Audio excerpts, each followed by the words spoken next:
Prologue: The Brazilian Truckers. Sao Paulo, 2009. Here's Ronaldo on the run. He's not going to stop, I don't think, Ronaldo. Here is Ronaldo!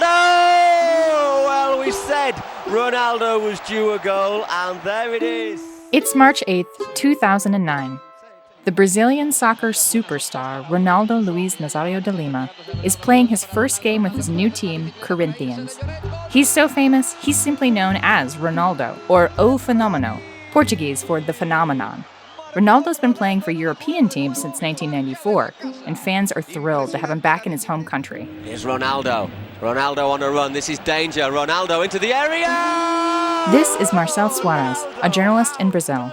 And Corinthians is a very popular team in São Paulo. That's the most popular team in São Paulo and one of the most popular teams in Brazil.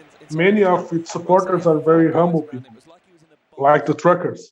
Truck drivers are some of the biggest soccer fans in Brazil. They're alone on the road for long stretches of time, but they can listen to the games on their AM radios and talk to each other about the games on their truck radios. But their truck radios have limited ranges, so a lot of drivers get them rigged at roadside shops to stretch them. And there, a guy, a technician, and it doesn't take much to be a technician on the roadside.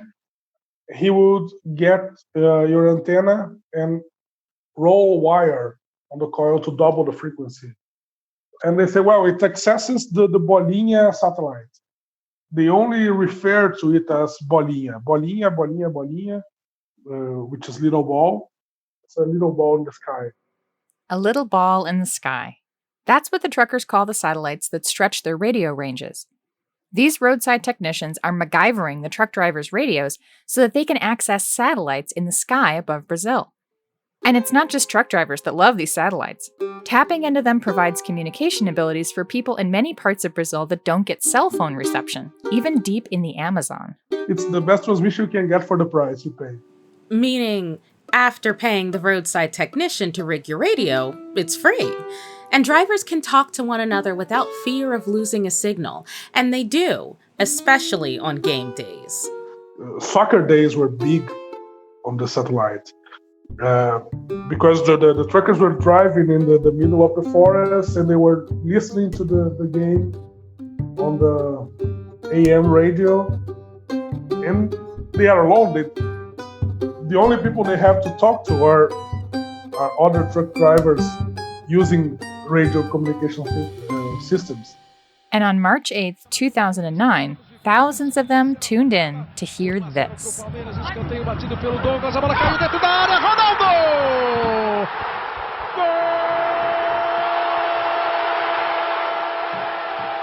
Ronaldo has just scored his first goal back in Brazil. The crowd goes wild. Outside the stadium, it's also complete mayhem. It's basically a week-long party. But 10 days later, the party came to an end. Brazilian federal police, in cooperation with the United States, arrested 39 people for illegally hijacking a U.S. military satellite, aka the Bolinhas, the little balls in the sky. The arrest came as a shock to all the truckers and the countless other people who used the Bolinha network to communicate with each other. Yeah, it's a ball in the sky that is a free-for-all, and they went for it. I don't think many knew who owned the Bolinha satellite. Who owns the Bolinha satellites? Turns out it's complicated. The specific satellite the truck drivers were tapping into was called the FLT Sat-8 satellite, and it's part of a constellation of 8 military satellites that Navy ships, submarines, and airplanes use to communicate with each other. They were launched in the 1970s and 80s. Some of them are still used, but they're mostly phased out because the technology is old. But phasing out satellites doesn't mean they're brought back to Earth. They're usually just left in space. So, in a way, the United States orbital trash became Brazil's treasure. Alejo Duque is an amateur radio operator in Colombia, Brazil's neighboring country to the northwest. He's upset that the Brazilian authorities collaborated with the United States to detain their radio operators. we are colonized in such a good way that we even enforce the incapacity to even think about reclaiming that, because we live in this fear. We think it's all illegal, that we cannot even think about hijacking a satellite. Alejo wants other radio operators to hijack those satellites because he says that they're in the orbit that rightfully belongs to equatorial countries like Colombia and Brazil. Shouldn't the countries below the satellites have some claim to them? So we could apply some civil disobedience and reclaim some of this technology and simply use it. So yes, it's subversive, of course, completely, 100%.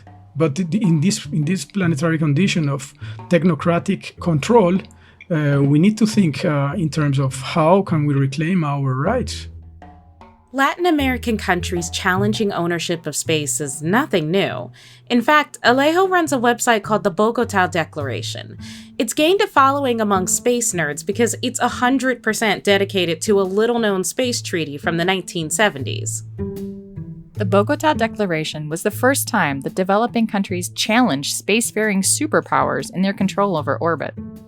They asked some really important questions, like who gets to benefit from space exploration? Is it just nations with the technology and money to get there first? Or should the countries below be able to stake some claims?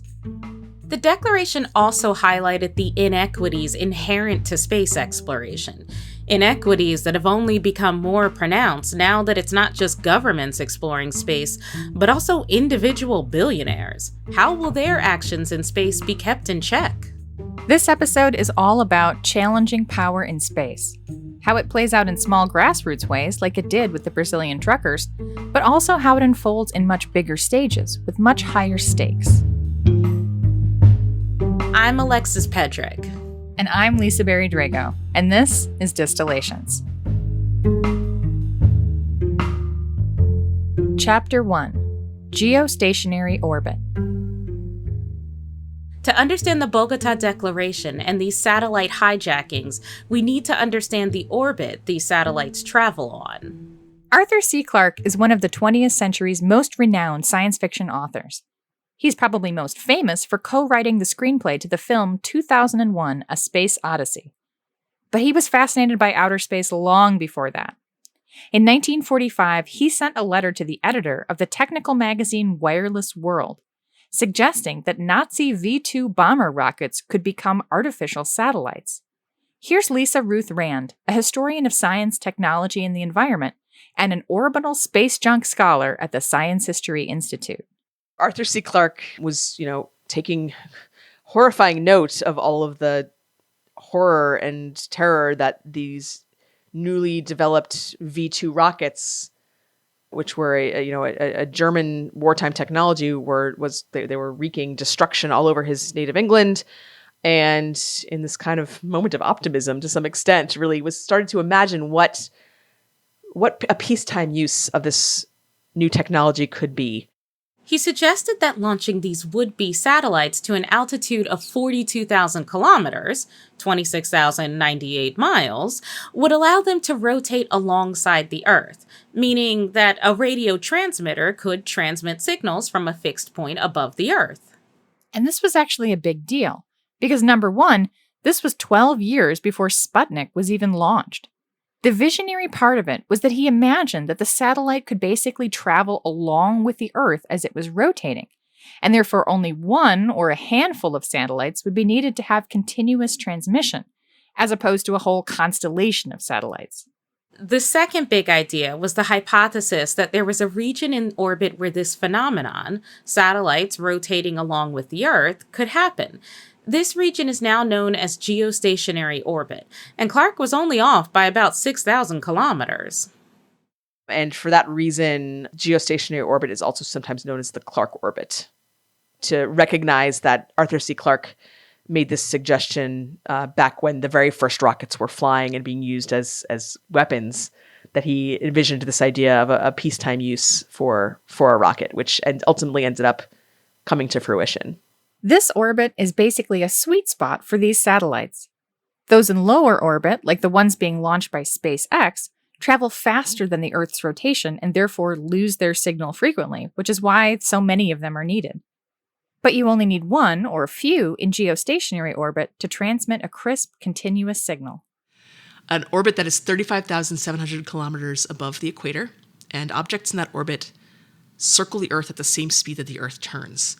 So objects appear to be fixed above a point on the ground, as opposed to orbiting more quickly and going behind the Earth, where you would have a break in service. So that orbit is extremely precious, and there's only 360 degrees of it. So it's like orbit real estate. That's exactly how I like to call it. Yeah, it's orbital real estate. And just like power struggles on land, there's been a long dispute about just who has ownership over these 360 degrees. Who gets to put satellites up there? Geo is still first come, first served, basically. Although the barriers to entry are still so high that ultimately most of the satellites are outright owned by the United States, Russia, and China. Mostly the United States and Russia. Arthur C. Clarke never thought it would happen in his lifetime. But just 19 years after his prediction, the United States sent SYNCOM-3 into orbit above the Pacific Ocean. The main purpose of the satellite was to broadcast the 1964 Olympics. October the 10th, 1964, 2 o'clock in the afternoon, and the moment has finally arrived, the moment we have been waiting for here in Tokyo. Greece, the first nation to ever hold Olympic competition. Coming onto the playing field now, on this beautiful sunshiny day in Tokyo with upwards to 83,000 people jam-packed here at National Stadium. Colorful contrast with the green infield and the brown clay and cinder track.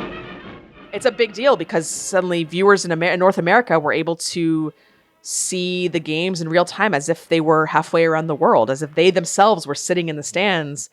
And this is something we take for granted right now, but was unheard of then, that you would be able to be able to see something happening in real time across halfway around the world.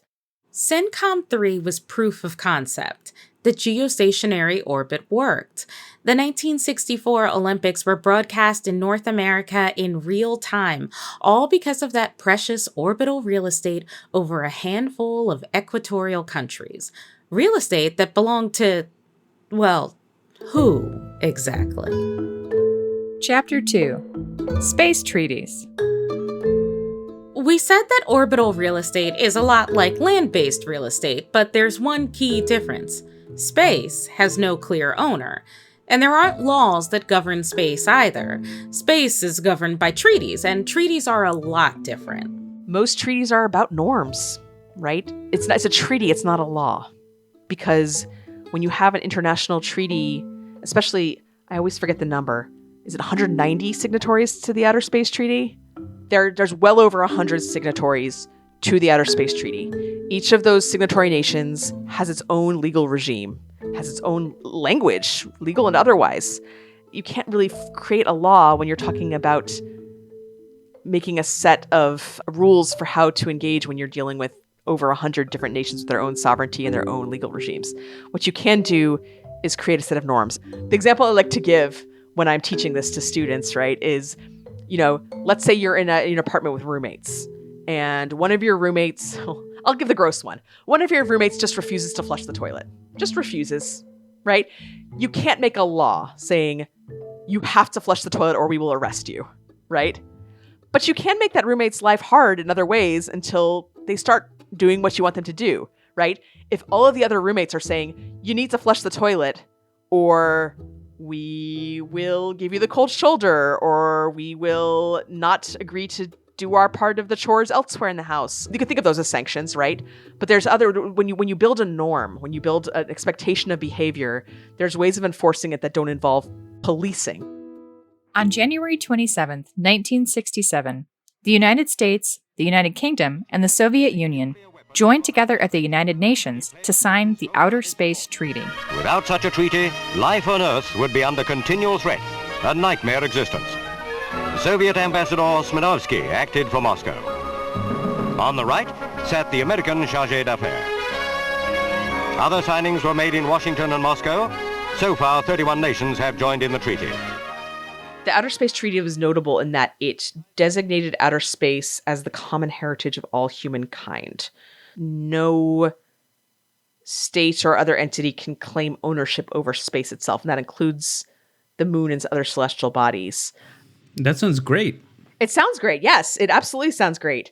The Outer Space Treaty includes language that stipulates that space needs to be the common heritage of all humankind, regardless of access to resources, regardless of access to technical knowledge, that this was truly meant to be egalitarian. And it's a pretty short treaty, but it was broadly accepted. And it remains, over 50 years later, the primary binding governance document for outer space. Today, 110 countries have signed on as parties to the Outer Space Treaty, which, like most treaties, basically runs on the honor system. And this is the basis of international space law. And this treaty connects back to our story about the Brazilian truckers because it has two major implications for geostationary orbit. That 360 degrees of space, just about 36,000 kilometers above the equator. Lisa Ruth Rand, by the way, refers to this orbit as GEO for short. The Outer Space Treaty, one of the things that it doesn't do is state explicitly where space begins, where Earth ends and space begins.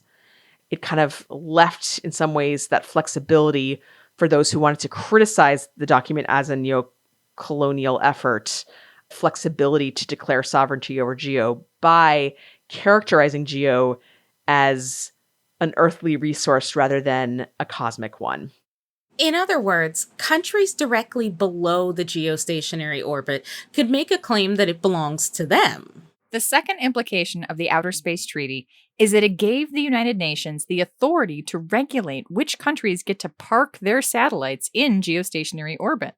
The UN gave one of its agencies, the International Telecommunications Union, or the ITU, the authority to act like a kind of orbital parking authority. The ITU general meetings are where we see representatives of developing nations really exerting their concerns about a neo-colonial order being extended to outer space. So, just to recap, there's vague language in the Outer Space Treaty which says that space belongs to everyone and no one. There's a lack of clarity on where exactly Earth ends and space begins, and to top it off, it's suddenly the 1970s and anti-colonialism has become a thing. There were a lot of things happening in the 70s, right? Mainstream communities around the world were starting to pay attention to large-scale pollution and to pay attention to both visible and invisible environmental damage, particularly the kind wrought by faceless authorities without the consent of the populations that they represented, right? At the same time, when you get into the 70s, decolonization increases, independence movements increase. There are a lot of newly independent nations that are seeking to basically reclaim the rights to their resources and reclaim their own sovereignty after being subjected to colonialism for generations. And all of this is happening with the space race as a backdrop. The moment is ripe for a confrontation over outer space. At the forefront was Colombia, which didn't even have a space program. But it did have a prime position on the map. It's one of 3 South American countries that straddles the equator, alongside Ecuador and Brazil. Chapter 3: The Domain of Mankind. We mentioned that the UN's International Telecommunications Union, aka the ITU, is like the parking authority of space. They're in charge of assigning and mediating the parking spots in geostationary orbit.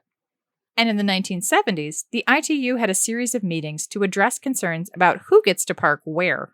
So at these ITU meetings, beginning in the early 1970s, delegates from the Ivory Coast, from Indonesia, from Ecuador, they brought to the General Assembly their concerns that as GEO was being divvied up, that privilege and preference would be given to those nations that already had the ability to access GEO, and that those 360 degrees would be full before newly independent nations could amass the resources, the technical knowledge, and basically the ability to exploit their fair share. The ITU heard these complaints, and in 1973, they decided to define geostationary orbit as a limited natural resource. The fact that the convention was altered to explicitly define GEO as a limited natural resource, was one point where that agitation actually seemed to work. This is one example of this one particular international group identifying that a resource is limited remarkably far in advance of its depletion. That doesn't always happen, but it happened here with geo. Colombia pressed the issue. In 1975, the Colombian Minister of Foreign Affairs, Indalecio Liévano Aguirre, spoke in front of the UN's General Assembly and said there needed to be a balance between the needs of rich nations and the quote-unquote pauperized masses of the planet to have a lasting international order with regards to outer space. This is Haris Durrani, a PhD candidate in history at Princeton who studies the history of space treaties. And it's funny if you read like space law journal articles afterwards. There's one by an Argentinian space lawyer, Coca. He's sympathetic but skeptical of it. He says that when the Colombian delegate said that, it made these claims in the UN convention in 1975, in the UN General Assembly, that he describes a stir in the room and how people were like, what the heck is this? It was kind of this shocking thing. Colombia did the same thing again and again in front of the United Nations. They increasingly spoke about geostationary orbit being part of Colombian sovereignty. And in 1976, a delegation of scientists, lawyers, and diplomats from 8 countries arrived in Bogotá to challenge the status quo. Chapter 4: The Bogotá Declaration. On November 29, 1976, delegations from Brazil, Congo, Ecuador, Indonesia, Kenya, Uganda, and what was then Zaire gathered in Bogotá to talk about geostationary orbit. From my understanding, it was a mix of lawyers, diplomats, politicians. Several of them were often also professors of some kind, usually political science, or international relations policy, but you also had engineers as well. We don't know who exactly was there because so much of the documentation is buried in archives in Colombia. But what we do have is the document they left behind. This declaration to me is like gold. You couldn't make this up as a historian. So basically what they said was, first of all, that the Outer Space Treaty, which is still the dominant governance document for the international governance of outer space, that it was in itself a neo-colonial project because only wealthy industrialized nations, like basically the United States and the Soviet Union, wrote it for themselves to benefit themselves. They were trying to designate geo not as part of space, which is governed by the Outer Space Treaty as the domain of all humankind, but rather part of Earth because its unique properties are generated by the planet and therefore should be subject to the same sovereignty laws as airspace. Which would mean that geostationary orbit should belong to the countries directly below it. The Bogotá Declaration was, at least on its surface, violating the tenets of the Outer Space Treaty that stipulated that there could be no declaration of sovereignty over parts of orbit.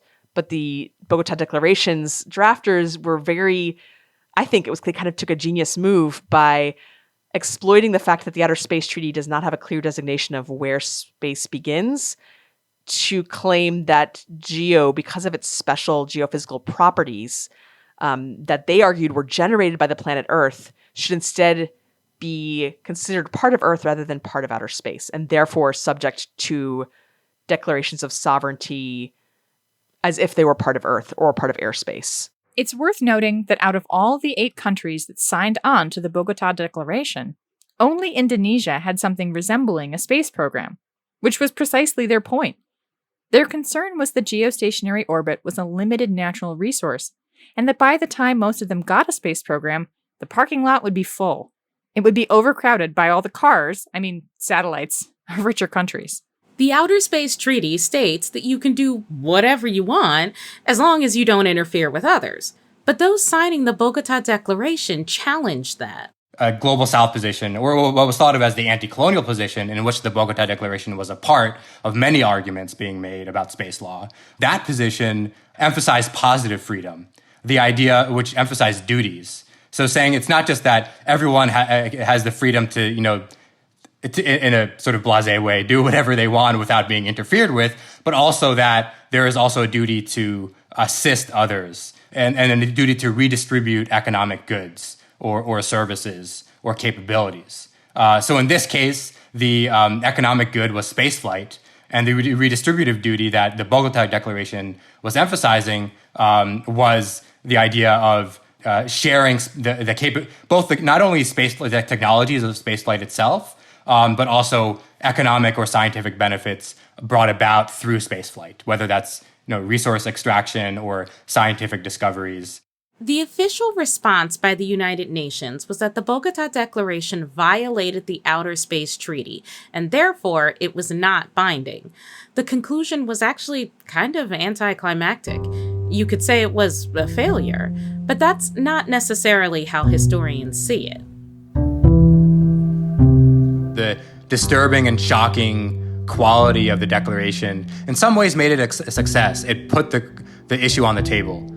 The reason I call it a failure is the fact that they don't have their own satellites. I would not say that it entirely failed. So it did not, I wouldn't say it succeeded. It didn't succeed because GEO is still considered to be part of outer space and still part of that egalitarian ethos of the Outer Space Treaty. However, I wouldn't call it a failure because every year, starting in 1977, at the annual meeting of the UN's Committee on the Peaceful Uses of Outer Space, the issue of egalitarian access to GEO is brought up. Every year it's considered. Some years there's even been committee discussion about it. No concrete action has been taken so far as I know, but every year since 1977, this issue has come up. So clearly the Bogota Declaration had an effect on the conversation about how outer space should be used. Even if no concrete action has been taken, it's in the discourse, it's in the conversation. It's unclear exactly what the signers of the Bogota Declaration hoped it would achieve. But the text of the declaration makes it very clear that they wanted the Outer Space Treaty to live up to its ideals. I think that they were attempting to just really highlight the shortcomings of the Outer Space Treaty and the shortcomings of this larger discussion about resource egalitarianism that was on the international stage at the moment, and to really push back at these former and current colonial powers to note that you can say all you want about sharing everything in a more equal fashion, but what are you going to do to actually make that happen? Are you willing to relinquish some of your access, some of your power in order to walk that walk? Hattie says that perhaps more profoundly, the Bogota Declaration should be thought of as an act of uprising. One of my favorite anthropologists is Talal Asad, who writes a lot of sort of critiques of anthropology and the Western gaze. And he has an interview somewhere where he's having a debate with Edward Said, the famous theorist of colonial studies. And they're talking about how to resist empire. And Said keeps mentioning all these different ways. Oh, you can reform from within. You can have a violent resistance. You can do all these things. And then every time, in response to every solution, Assad replies, "Oh well, that would not work for this reason. There would be a counter revolution here. This wouldn't really succeed." And then finally, Edward Said says, because Assad is very attentive to the intractability of power and empire. And so finally Edward Said says, what the hell, man? Like, come on, like, what do you want me to say? And Assad says, sort of resigns himself and says, at the end of the day, all we can do is try to make them feel uncomfortable. And I think whether one agrees with that statement or not, I think that's very much what the Declaration did. And it did very much make Americans, especially American lawyers, feel very uncomfortable. Even though they're dismissing it, they take a lot of time to dismiss it. It's shocking how much it disturbs them. It helps to contrast the Bogota Declaration with other space treaties because it shows where the power truly sits. Take, for example, the Moon Treaty of 1979. That treaty basically elaborates on the original Outer Space Treaty, and it asserts two things. One, that the moon cannot be claimed by any one country, and two, that its uses must be peaceful. That means no outer space military moon bases. It's pretty straightforward, really just clarifying what the Outer Space Treaty already vaguely says. But what's interesting is that only India, France, Guatemala, and Romania signed it. The United States, Russia, and the UK all passed on it. None of the more powerful nations that were involved in the signing and the drafting and execution of the Outer Space Treaty were willing to sign on to the Moon Treaty. And that's major, right? And the fact that the egalitarianism that's so central to the Outer Space Treaty is limited in scope, right? Sure, it's egalitarian as long as the powers that be say it is and offer it as egalitarian, even just in word, if not in practice. But when those outside of that hegemony attempt to, or rather at the outskirts of that power hub, attempt to create that egalitarian order themselves, that's when it becomes less actionable and less attractive to those who were able to draft the Outer Space Treaty. When countries with less power propose ideas, they aren't taken very seriously, especially when it means that they might end up with more power as a result. So, even though the original space treaty claimed that equal access and power was its goal, it didn't actually turn out that way. I think that actually the Moon Treaty and Bogota in some ways are really important to juxtapose against each other, and it's something that I'm working on right now and kind of trying to see how those two correspond to each other, correlate to each other, how they were both rejected, even though they were both intended to basically try to reduce the neo-colonial order of outer space. And I think importantly that they grew out of efforts by nations that did not hold power in outer space, that were in some cases, really more closely aligned with the non-aligned movement, right, than with the main Cold War superpowers. So these are all interesting acts of resistance that ultimately required buy-in from those in power and did not succeed in doing so, which is, I think, where this idea of hijacking that Alejo brought up, right, and that you're seeing in your research is really crucial, because and it's like we're seeing this everywhere right now, right? Like there's only so much that talking and proclamations can do, and then ultimately material acts of resistance have to take place. And the fact that this is happening in space and has been happening, this isn't new, is really fascinating, I think, and worth paying attention to, because that's often seen as this high-tech domain that's only the domain of states and increasingly hyper-wealthy individuals. But ultimately, truck drivers in Brazil are also doing that action. Back in Brazil, even after the joint crackdown by the US and Brazilian authorities, the Bolinha satellites are still being hijacked. It's now part of the culture in Brazil.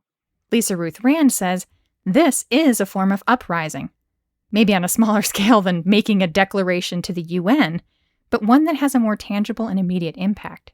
Whether it's writing a declaration or hijacking a satellite, either knowingly or unknowingly, these are all kind of interesting efforts at resistance that are varyingly effective. I think it's kind of fascinating that the declaration was done at the sort of level of the international, but the hijacking is done at the grassroots.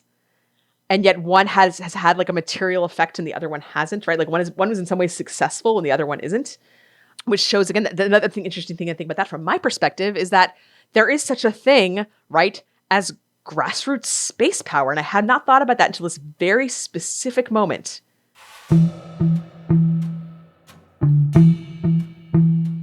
Colombia never forgot about its claim to its own slice of outer space. When they drafted their current constitution in 1991, they designated geostationary orbit as part of their sovereignty. Today, Colombia has its own space program, but it's only launched 3 nanosatellites and none into geostationary orbit. The Bogota Declaration pointed out the problems with how outer space was governed in the 1970s. Now, those warnings are even more urgent. Today, it's not just individual wealthy countries launching space missions, it's individual people, tech billionaires with their own space programs. If outer space is governed not by laws, but by a series of norms, who will ensure that these individuals adhere to those norms? And what is at stake for the rest of us when they don't?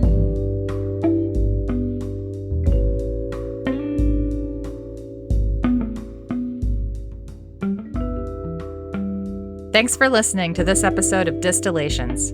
Remember, Distillations is more than a podcast. It's also a multimedia magazine. You can find our video, stories, and every single podcast episode at distillations.org. And you'll also find podcast transcripts and show notes. You can follow the Science History Institute on Facebook, Twitter, and Instagram for news and updates about the podcast and everything else going on in our museum, library, and research center. This episode was produced by Mariel Carr and Rigo Hernandez. And it was mixed by James Morrison. The Science History Institute remains committed to revealing the role of science in our world. Please support our efforts at sciencehistory.org/give now. For Distillations, I'm Alexis Petrick. And I'm Lisa Berry Drago. Thanks for listening.